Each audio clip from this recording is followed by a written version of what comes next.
Se pravi, ko nekdo nekaj govori, si pozoren na njega, kaj govori, a ne, malo gledaš tudi, kaj govori telo.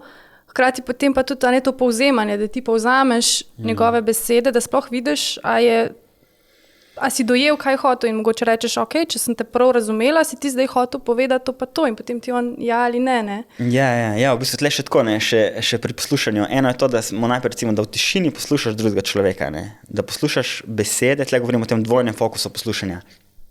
Poslušaš besede, z enim delom fokusa poslušaš besede, se učimo poslušanja besed in z drugim delom fokusa skušamo poslušati občutke in potrebe tega človeka, se pravi, zakaj nam govori to, kar nam govori.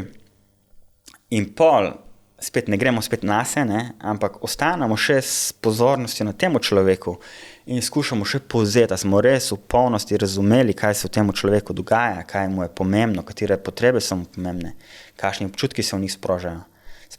Ostanemo še z njimi, še dodaten čas in dodatno pozornost namenimo njim in poklonimo njim, dokler ta oseba ni v polnosti res slišana.